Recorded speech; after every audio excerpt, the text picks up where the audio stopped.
think the things that we think, why we feel the things that we feel, and why we do the things that we do.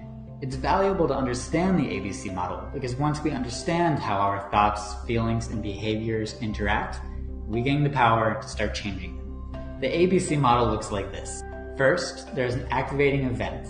An activating event is anything that actually happens to a person. It's just any situation that you encounter. Let's go with the example of running into a friend at the grocery store. You see him in the produce section, you say hi, they say hi right back, and then they return to searching for the perfect banana. That's the activating event. It's the fact of what actually happens. Next, we have beliefs about the activating event. Beliefs are what we think about the situation. Two people might have different beliefs about the exact same activating events. What are some different ways that we can think about the situation at the grocery store? One person might think, I must have done something to upset my friend, they're totally ignoring me. Another person might think, my friend is really involved in finding that perfect banana, that's their business, I'm just gonna move along. The truth is, both of these ways of thinking are possible. We don't actually have evidence either way.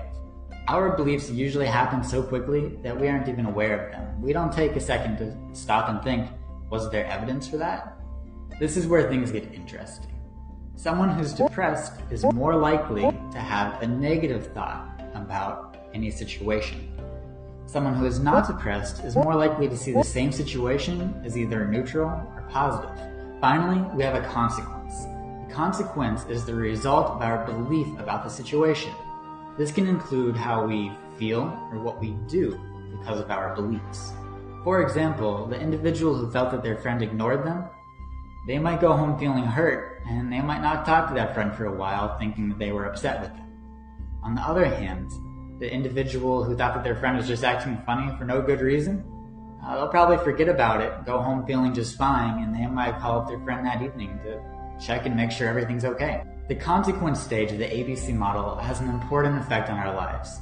The individual who felt ignored by their friend will probably end up having a worse relationship. Of course, the idea that they've done something wrong. Now imagine this same pattern applied to almost every relationship and every situation that this person encounters. So that's how the ABC model works, but how can we use it to our advantage? It's not easy, but with practice, we can learn to intervene at either the A, the B, or the C to better control our thoughts, feelings, and emotions. We can intervene in the activating event by avoiding situations that we know usually turn out badly for us. For example, if there's someone that you spend time with and whenever you do, there's some horrible outcome, you might recognize that you should probably spend less time with them. Sometimes that just isn't realistic. In these situations, we can try to change our belief. Going back to the example of the grocery store, the individual who felt that their friend ignored them, they could stop and think, is there really evidence that my friend doesn't like me? Or am I just assuming that? Finally, we can intervene at the consequence. We can do this by learning skills such as deep breathing or meditation to help us manage our emotions, maybe reduce